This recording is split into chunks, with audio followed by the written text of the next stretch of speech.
Olá, o Você Vale na TV está no ar. Estamos começando hoje, 14 de novembro, quando é celebrado o Dia Mundial do Diabetes. E dados da Federação Internacional de Diabetes revelam que 1 a cada 12 pessoas no mundo tem diabetes, sendo que metade das pessoas com a doença não sabe que a tem. No Brasil, a doença acomete 8,6% da população, o que significa que mais de 11 milhões de pessoas estão com níveis elevados de açúcar no sangue.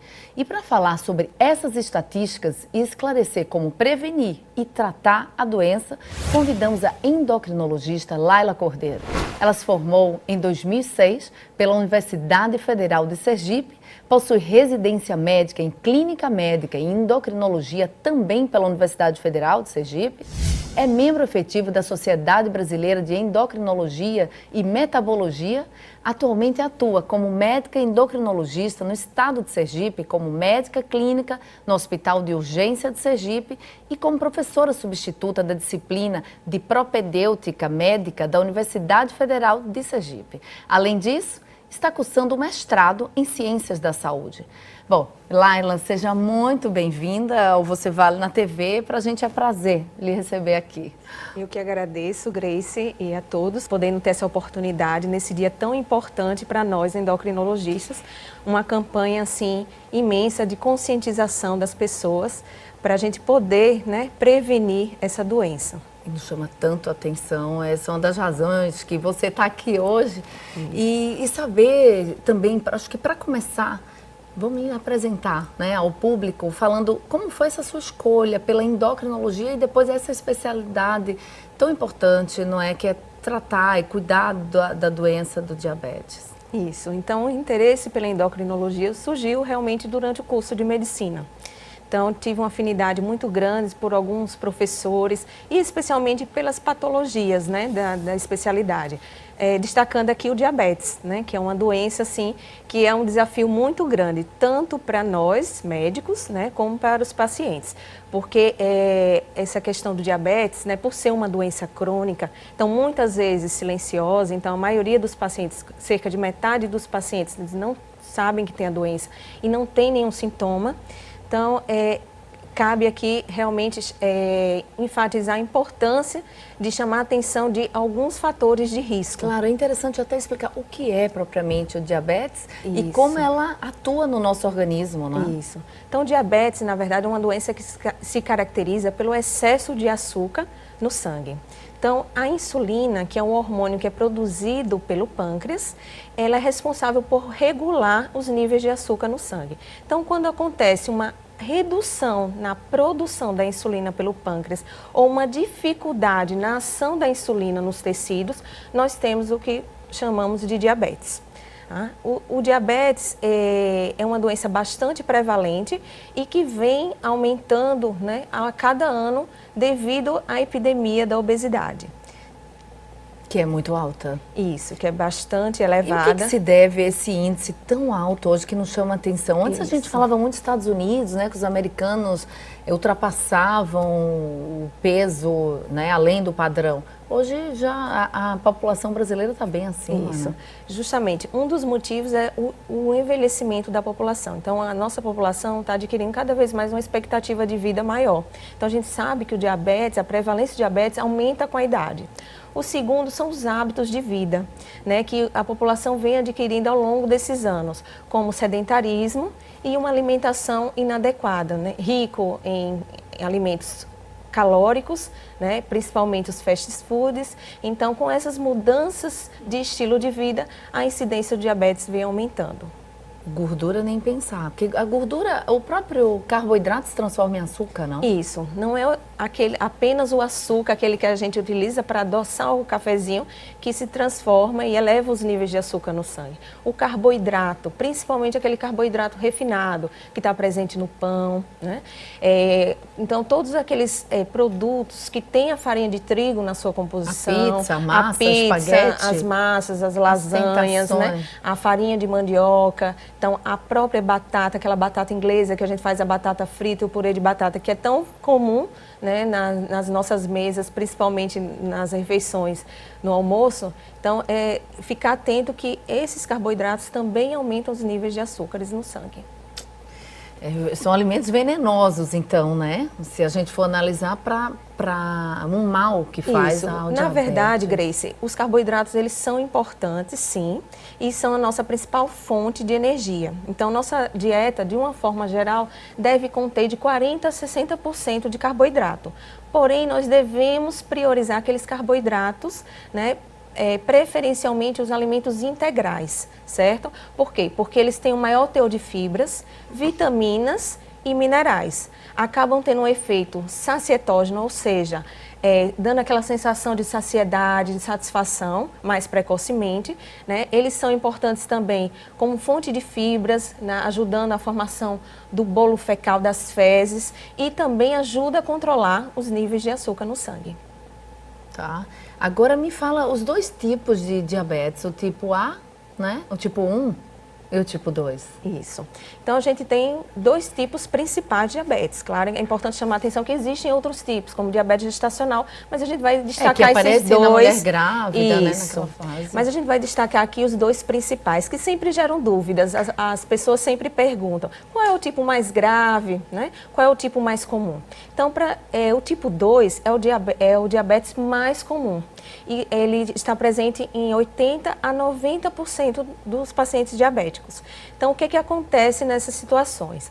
Ocorre uma dificuldade na ação da insulina. Então, inicialmente, né, a doença, muitas vezes, ela vem de uma forma silenciosa. Então, esses pacientes, eles não têm sintomas no início do quadro. Por quê? Porque o pâncreas, ele ainda consegue produzir um pouco de insulina. Só que essa insulina tem dificuldade de agir nos tecidos. E ela vem associada principalmente à obesidade e ao sobrepeso e ao aumento da circunferência abdominal, certo?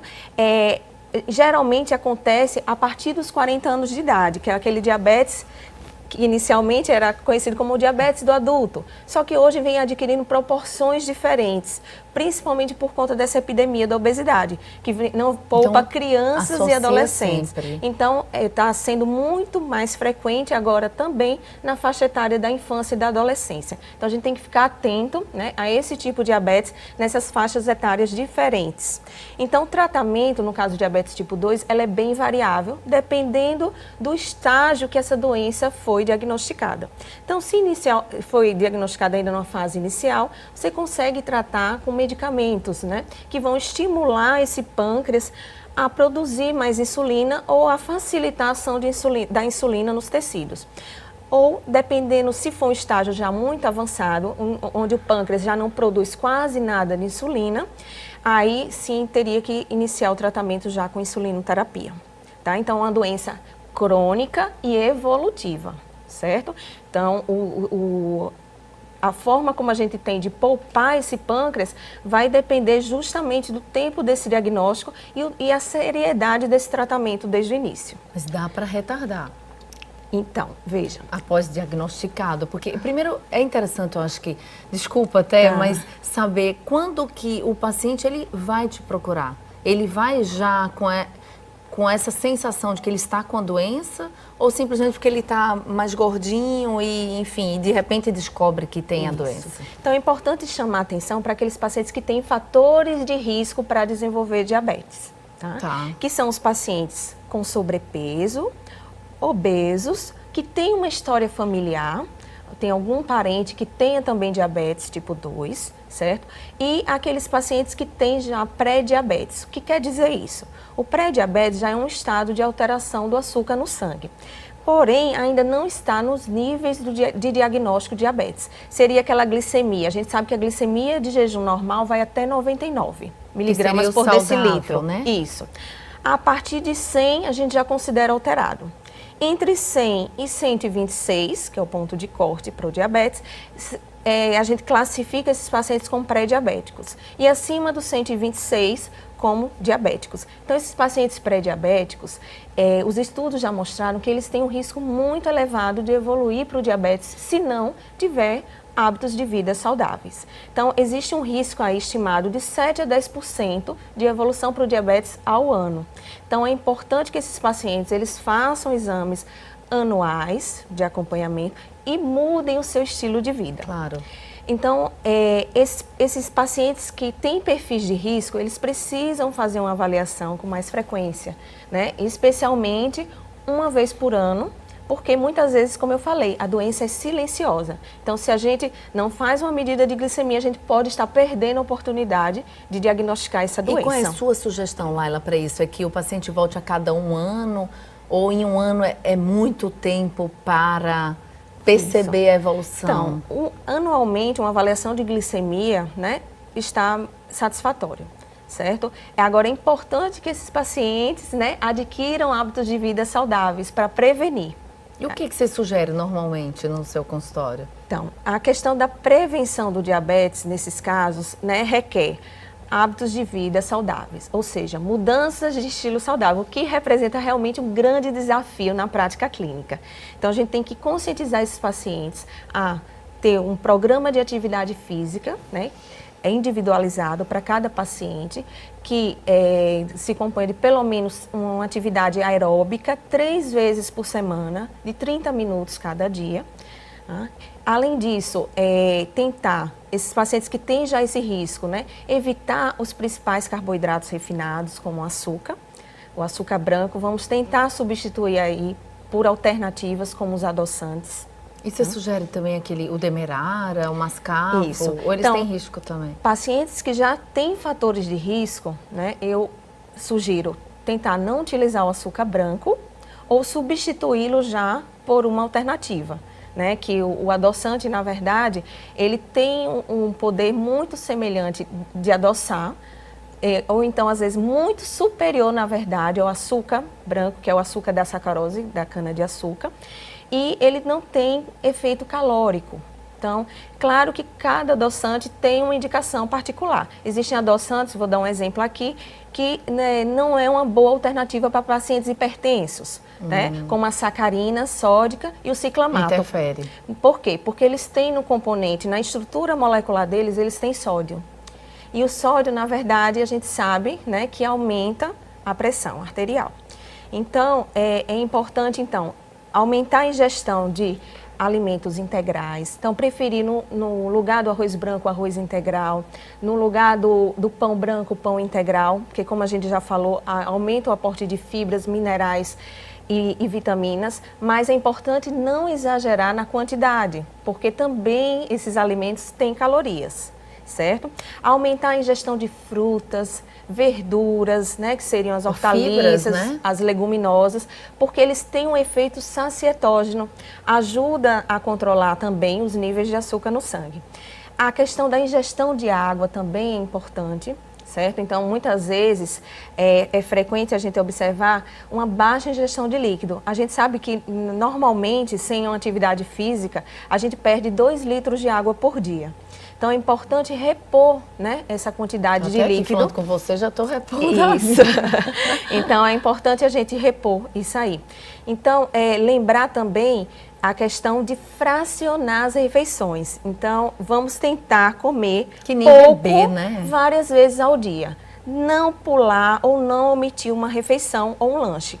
Então, manter as principais refeições, café da manhã, almoço, jantar e os lanches intermediários. E o organismo sempre trabalhando. Isso, para a gente manter os níveis de açúcar o mais estáveis possível durante as 24 horas e o nosso metabolismo também mais estável possível dentro desse período.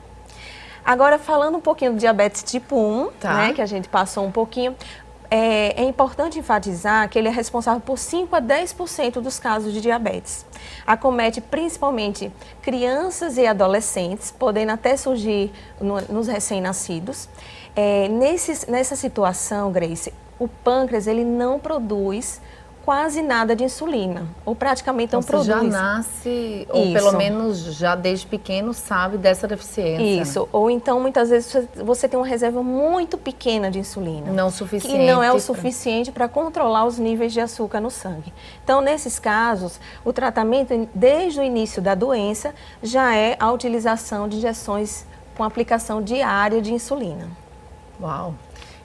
Deve ser muito difícil, né, para as crianças já começarem a vida dessa forma. Então tem que ter um acompanhamento, inclusive um monitoramento de pai, de médicos, né? Isso. O tratamento do diabético, de uma forma geral, deve ser sempre multidisciplinar. Então, deve ter um suporte de vários profissionais na área de saúde. O endocrinologista, né, o nutricionista, o enfermeiro, o educador físico, o fisioterapeuta. Então, é importante aqui falar sobre a importância do papel de cada um no sucesso desse tratamento. No próximo bloco. Isso. Hoje é o Dia Mundial do Diabetes. Convidamos a endocrinologista Laila Cordeiro para esclarecer dúvidas sobre a doença. Continua aqui, voltamos em instantes.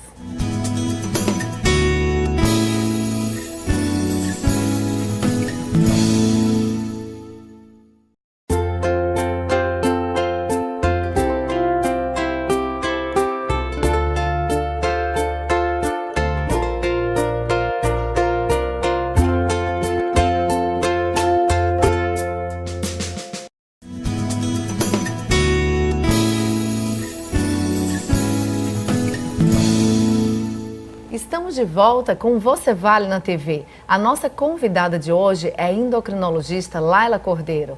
A nossa pauta de hoje é o tratamento do diabetes. Bom, voltando à nossa conversa, é importante também que outros profissionais estejam juntos nesse propósito, né? Ou de prevenir ou de tratar da própria doença diabetes. E o paciente que sai ou que chega no seu consultório, ele já tem, você passa uma dieta para ele completa? Isso, Grace. Então, assim, a primeira consulta, a consulta inicial do paciente diabético, é uma consulta muito densa, né? Porque a maioria desses pacientes, eles chegam no nosso consultório aflitos, muitas vezes em fase de negação da doença, não aceitam, né, a doença, com muitas dúvidas, né, não tem muita ideia do que se trata. Então, a gente tem que fazer um trabalho educativo, né, de orientação e principalmente focando a questão do tratamento e da boa aderência, do uso regular dos medicamentos, respeitando aqueles horários que devem ser administrados cada medicamento, observando a questão da alimentação. Muitos deles chegam com hábitos inadequados de dieta, né, dietas hipercalóricas, com consumo de bebidas açucaradas de uma forma intensa, Que refrigerantes, refrigerante tem refrigerantes, sucos de caixinha. Então, você condena o suco de caixinhas, enfim, porque crianças eu vejo que desde cedo estão consumindo. Então, assim, na verdade, eu não recomendo o uso eu sempre dou preferência ao suco das frutas. Claro. De preferência. E sem açúcar. E de preferência sem açúcar. Para a criança, então, essa questão de hábito alimentar tem que ser iniciado desde a infância, né? Porque aí a gente vai educando as crianças e elas vão se adaptando e se acostumando, né, a sentir o sabor natural da fruta. Sim. É o melhor caminho. Eu lembro o meu bebê pequenininho, ele tinha uma cestinha em volta para conter a fruta dentro e ele ficar desde cedo. E sem falar que o açúcar também é uma grande causa de cárie, né? Então é importante também para a questão da saúde bucal da criança. Olha, dados da Federação Internacional de Diabetes diz que 50% daqueles que são diagnosticados com a doença não sabiam. Porque, enfim, não sentiam, não tinham sintomas. Agora, quais sintomas são esses para aqueles que sentem, né? Então, Grace, vamos dizer, aproximadamente metade, né, dos pacientes diabéticos, eles abrem um quadro com alguns sintomas. Então, é importante chamar a atenção que na presença de uma perda de peso inexplicada, esse paciente começa a emagrecer sem motivos aparentes, começa a urinar mais vezes durante o dia, acordar à noite para urinar. O apetite desses pacientes, eles começam a aumentar, então tem um aumento, né, importante do apetite. Mesmo assim, eles acabam perdendo peso. Além disso, a visão embaçada seria um outro sintoma. Mas já no estágio mais avançado ou não? Às vezes, o paciente com excesso de açúcar no sangue, eles podem ter um quadro reversível, mas por conta do excesso de açúcar na circulação, leva a um quadro de embaçamento visual, por causa da toxicidade para as células da retina. Outra alteração também bastante frequente, que a maioria das pessoas já ouviram falar, foi um retardo na cicatrização de alguns ferimentos. Fica mais exposto, né? Mais Isso, tempo. demora mais tempo para cicatrizar algumas feridas. A questão também A coagulação, então, é afetada?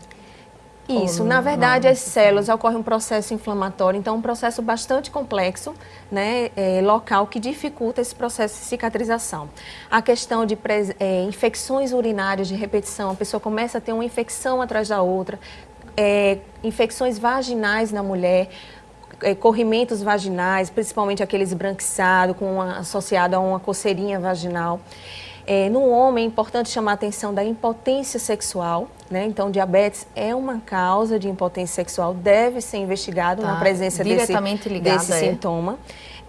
Na verdade, o diabetes, a longo prazo, ele pode evoluir. Como a gente sabe que o diabetes, principalmente o tipo 2, né, ele é uma doença silenciosa no início do quadro. Então, muitas vezes, se o paciente ele não faz exames de rotina, como eu falei, um exame de glicemia de jejum após 8 horas de jejum, esse paciente ele perde a oportunidade diagnóstica. Então, muitas vezes, esses sintomas só vão aparecer após 8 a 10 anos de doença. Então, que é justamente quando as glicemias estão muito alteradas e onde existe uma probabilidade maior de ter complicações. E aí, irreversíveis. Isso. E dependendo do estágio que essas complicações forem diagnosticadas, muitas vezes irreversível. E como se dá a cegueira no diabético? Então, a cegueira é uma complicação, né, do diabetes descompensado ao longo dos anos. Então, existe uma relação direta entre a presença dessa complicação e a duração da doença e o tempo que esse paciente ficou exposto a esses níveis de açúcar elevado. Se o paciente, desde o seu diagnóstico, não faz tratamento correto, não faz dieta adequada, não faz atividade física, a doença vai evoluindo no seu processo natural até aparecer as complicações. A retinopatia diabética, né, é um acometimento da retina pelo excesso de açúcar. Essas células acabam sofrendo por essa toxicidade. E aí, muitas vezes, há um comprometimento da visão, que é variável e pode levar à cegueira. Então, hoje o diabetes é a principal causa de cegueira adquirida na faixa etária adulta. A partir de que idade? Então, na verdade, 40 em diante. Isso, como eu falei, a evolução, né, ela depende do tempo de doença. Então, geralmente aparece com 10, 20 anos de doença. Então, é muito variável esse tempo de evolução. Claro que essa evolução vai ser mais rápida quanto a pior aderência do paciente aos hábitos de vida saudáveis e a questão do tratamento. E como são os diabéticos aqui em Sergipe? Eles têm sido fiéis aos tratamentos? Enfim, eles têm acesso a eles? Como que é regionalmente falando? Então, o perfil de comportamento dos pacientes daqui é muito semelhante ao do Brasil como um todo. Então, é tudo uma questão de educação e saúde. Então, se falta informação, o paciente, por desconhecimento, muitas vezes, ele não faz o tratamento correto. Agora, existem outros fatores aí interferentes que a gente pode chamar atenção, como às vezes pacientes depressivos. Então, a gente sabe que a depressão está muito associada à presença de doenças crônicas. E a gente sabe que o diabetes ele nunca vem sozinho. Então, o diabetes geralmente faz parte de um amplo quadro de doenças. A hipertensão arterial, né, o colesterol alterado, a obesidade, o sobrepeso, o sedentarismo. Então, a gente precisa pensar no paciente diabético como um todo. Não adianta só tratar os níveis de açúcar e esquecer ou negligenciar as demais patologias que esse paciente possa ter. Então, é importante a gente tratar como um todo, todos esses problemas, com o objetivo de manter essas doenças dentro dos níveis normais. E você, como professor, enfim, deve levar, às vezes, um caso atípico de diabetes para dentro da universidade, para discutir, para pesquisar, enfim, de que forma vai tratar, ou praticamente eles são todos iguais? Não, existem perfis diferentes, né? Cada paciente, ele tem um perfil diferenciado. Então, a forma como eles chegam, muitas vezes, no consultório, às vezes chega um paciente com a glicemia levemente alterada, 130, 140, que a gente consegue, né, fazer um acompanhamento ambulatorial, porém chegam aqueles casos, né, com níveis de açúcar extremamente descompensados, níveis de açúcar de 500, 600, que nesses casos a gente precisa de um suporte mais como uma internação hospitalar, né, para a gente ter um acompanhamento mais diário, mais de perto. Muitas vezes esses pacientes precisam receber insulinoterapia venosa, hidratação, porque eles acabam chegando muito desidratados. Então existem perfis variáveis, né? O importante é sempre, né, tentar orientar e não perder a oportunidade de estar sempre fornecendo informações sobre o tratamento. O tratamento adequado pode prevenir complicações, certo? E melhorar a qualidade de vida do paciente. É o que a gente mais torce, né? Isso. Porque é uma doença muito sofrida, muito. Isso, e ela não está só associada à retinopatia diabética, como a gente mencionou, né? Que é a amputações, alteração. né? Isso. Então, amputações drásticas de membros, né? Que fazem parte da vida humana. Infelizmente, o diabetes hoje é uma das principais causas de amputação não traumática de membros. Né? Tristeza. Devido, principalmente, a uma outra complicação que ocorre com a evoluir da doença, caso não tratada de uma forma adequada, que seria a neuropatia diabética. Sim. O que quer dizer neuropatia? Então, é uma doença dos nervos periféricos que inervam as extremidades dos membros. Então, ocorre uma desnervação, esses pacientes acabam tendo uma perda de sensibilidade nas extremidades, principalmente dos pés.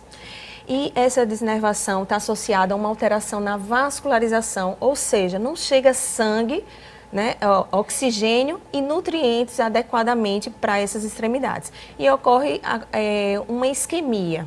E esse processo facilita a formação de feridas, que podem evoluir para úlceras, processos infecciosos, né, que pode acometer o osso, levando a um quadro de osteomielite e a necessidade de uma amputação. Então, olha, é melhor a gente chegar ao fim do programa, mas assim, sabendo que é um assunto muito sério. Isso. Que é um assunto que deve ser, portanto, para todos que estão nos assistindo, considerado, né? Consultar o seu médico mais próximo, seu endocrinologista, obviamente, que cuida desse assunto melhor do que ninguém. Agora, para chegar ao fim do nosso programa, eu gostaria de fazer uma pergunta, porque você, Laila Vale...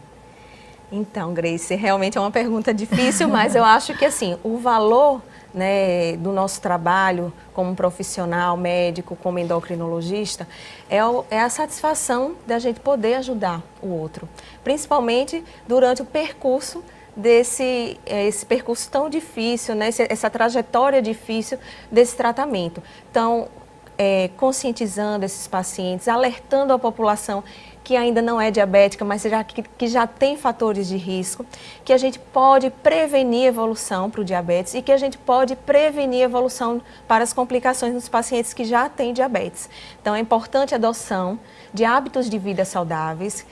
A gente sabe que a mudança do estilo de vida é um grande desafio, então é importante a gente caminhar juntos, né, nessa trajetória para a gente conseguir atingir esse objetivo e melhorar a qualidade de vida dos nossos pacientes diabéticos. Quero te agradecer imensamente, Laila. Bom, a prevenção é sempre a melhor alternativa e o Você Vale na TV busca conscientizar a população sergipana acerca desse assunto tão sério. Você pode assistir esse programa pelo portal a8se.com ou pelo aplicativo Atalaia Mais. Acompanhe também o nosso trabalho pelas mídias sociais. Estamos no Facebook e no Instagram. Nós ficamos por aqui, mas voltamos na próxima semana. Até lá!